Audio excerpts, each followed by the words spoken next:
Sir చివరి ప్రశ్న, దశాబ్దాలుగా మీ కుటుంబాన్ని వెంటాడుతున్నటువంటి వంగవీటి రంగా గారి హత్యోదంతంతో మీ కుటుంబానికి ఉన్నటువంటి, మీకు కూడా అంటే మీ మామగారు రాజు గారు, శిరీష్ రాజు గారు, తాతగారు, క్షమించాలి తాతగారు ఎవరైతే ఉన్నారు శిరీష్ రాజు గారికి సంబంధం ఉందని, అట్లాగే సినిమాలో కూడా రామ్ గోపాల్ వర్మ గారు ఆ సంఘటనని ఆయన అంటే గాంధీ భవన్లో, అక్కడ విజయవాడ గాంధీ భవన్లో రంగా గారు శిరీష్ రాజు గారి మీద చేయి చేసుకునేటటువంటి సంఘటనను కూడా ఆయన చిత్రీకరించిన వైనాన్ని, దీనిని అసలు మీరు ఏ విధంగా విశ్లేషిస్తారు? అది చాలా ఆశ్చర్యం. మోహన్ రంగారావు గారు, నాకు అప్పుడు 17-18 ఏళ్ళు, అప్పటికి నాకు పరిచయం అయినప్పటికీ, మీకు పరిచయం అయిన నాటికి, ఆయన చనిపోయే నాటికి నాకు 27 సంవత్సరాలు. నేను కారు డ్రైవింగ్ నేర్చుకున్న కొత్తలో అంటే నా 16 ఏట, అప్పటికి లైసెన్స్ రావడానికి అఫీషియల్గా అర్హత ఉందో లేదో కానీ నేను నడిపేవాడిని. మోహన్ రంగారావు ఇంటికి వెళ్ళి శిరీష్ రాజు గారి ఇంటికి 4-5 సార్లు నేనే వెళ్ళి ఎక్కించుకుని వచ్చా. మోహన్ రంగా గారి నా బాగా క్లోజ్ మోహన్ రంగారావు. ఇక్కడికి తీసుకొచ్చి ఆ ఎన్నికలు, సీట్లు, అప్పుడు డిస్కషను, మున్సిపాలిటీలో ఎవరెవరికి సీట్లు ఇవ్వాలి అన్నీ చక్కగా జరిగి, అసలు మోహన్ రంగారావుకి పొలిటికల్గా స్టార్టింగ్లో గట్టిగా లిఫ్ట్ ఇచ్చిందే శిరీష్ రాజు గారు. ఆయన సిటీ కాంగ్రెస్ ప్రెసిడెంట్గా కూడా ఉన్నారు. ఆయన శిరీష్ రాజు గారు ఈ was the first deputy chairman of combined Andhra Pradesh. 58లో deputy chairman of Andhra Pradesh legislative council ఆయన 6 సంవత్సరాల పాటు. తర్వాత సిటీ కాంగ్రెస్ కూడా చేశారు. ఆల్వేస్ వాళ్ళిద్దరి మధ్యన ఎక్సలెంట్ రిలేషన్ ఉంది. తర్వాత రిలేషన్ కొంత స్ట్రెయిన్ అయినమాట. ఆంధ్రభవన్ సంఘటన అంటే కొట్టడాలే అన్నీ ఉట్టిదే. తోసేశారా? రంగా కాదు, ఎవరో అక్కడ ఉన్న వాళ్ళు ఏదన్నా తోపులాట ఉండొచ్చు ఎక్కడైనా. బట్ నాకు వ్యక్తిగతంగా రంగా గారు తెలుసు, మా తాతగారి నేచర్ తెలుసు. అసలు మోహన్ రంగా గారి హత్యకు శిరీష్ రాజు గారికి 0.001% కూడా సంబంధం అన్నది లేనే లేదు. ఆల్వేస్ ఒక వ్యక్తిగా, అంటే ఏదైనా అనుకున్నది సాధించగలిగిన వ్యక్తిగా మోహన్ రంగారావు గారు అంటే శిరీష్ రాజు గారికి అభిమానం, ప్రేమ, గౌరవమే తప్ప కక్ష అన్నది ఖచ్చితంగా లేదు. అది ఆయన్ని మర్డర్ చేశారు అన్నది ఓకే, అది బహిరంగ రహస్యం. అది ఎవరు చేశారు అన్నది కూడా చాలామందికి తెలుసు. దాని గురించి మనం ఇప్పుడు మాట్లాడుకుని ప్రచారంలోకి తీసుకొచ్చే ఉపయోగం లేదు. అప్పుడు 1-2 సార్లు మాట్లాడటం జరిగింది.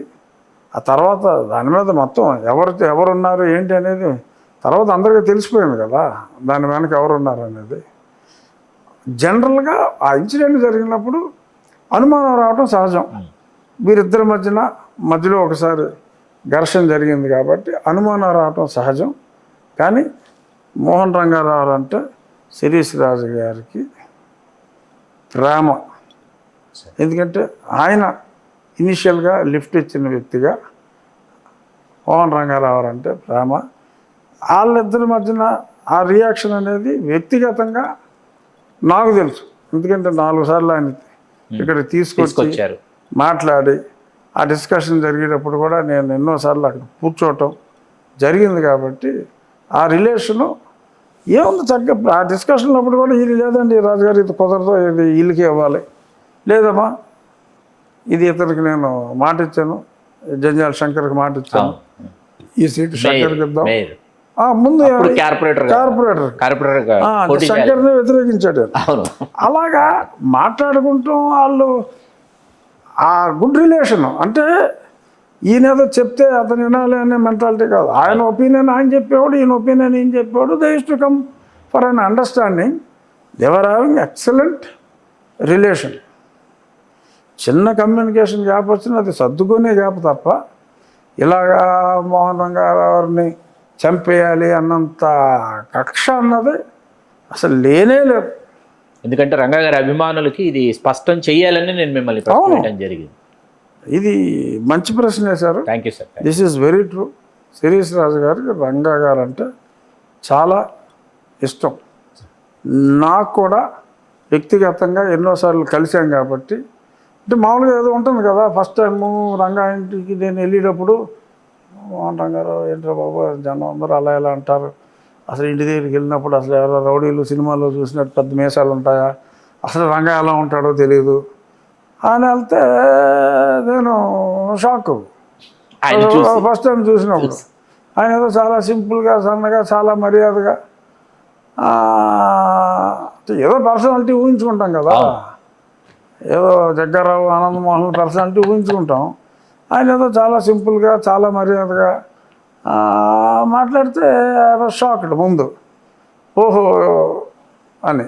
ఆ తర్వాత మాట్లాడుతున్నప్పుడు సో ఎలా వెళ్దాము ఏంటంటే మన ఇద్దరం వెళ్ళిపోదాం, ఇంకెవరో వేరే జనం పెద్ద అంటారు కదా, ఏదో పెద్ద రౌడీ అది ఇది ఏదో చాలామంది ఉంటారు అన్నట్టు. నోబడి, నేను ఆయన ఇద్దరం ఫియట్ కారు, అప్పుడు ఫియట్ కారులో నేను డ్రైవింగ్, ఆయన ఎదర్ సీట్లో కూర్చున్నాడు. ఇంకో మనిషి లేడండి వెనకాల, ఇంకో మనిషి లేడు, ఆయన ఫాలో అయిన వెహికల్ లేదు, నేనే తీసుకెళ్ళాను. మళ్ళీ నేనే ఆయన్ని ఆ మేడ మీద ఉండేది ఇల్లు, అదే ఇలా మెట్లుండి రాఘవయ్య పార్క్ దగ్గర ఆ మేడ మీద ఉండేది ఇల్లు. మీది బెజవాడ కాదండి, మదనపల్లి, చిత్తూరు జిల్లా. ఆ మేడ మీద ఉండేది ఇల్లు. నేను మళ్ళీ వెళ్ళి మళ్ళీ ఆయన కారు దింపి ఆ మెట్లు కూడా ఎక్కి ఉంటానండి అని చెప్పి వచ్చాను 4 సార్లు అదే. సో అవి రఘురామకృష్ణరాజు గారు తెలుగు రాజ్యానికి అందించినటువంటి వారి అంతరంగ ఆవిష్కారం. మిమ్మల్ని ఎంతగానో అలరిస్తుందని ఆశిస్తూ మిచ్చిలగట్టు శ్రీకాంత్ గారు. Thank you sir. Thank you. Okay. Hello, Telugu రాజ్యం ఛానల్ చూస్తున్నారా? సామాజిక రాజకీయ జీవన చిత్రణే తెలుగు రాజ్యం. అతిశయోక్తులు అసత్యాలు ఉండవు. రాజకీయ కోణం కాదు, ప్రజా కోణమే కొలబద్ద. తెలుగు రాజ్యం వీక్షణ మీ ఉత్తమ అభిరుచికి నిదర్శనం.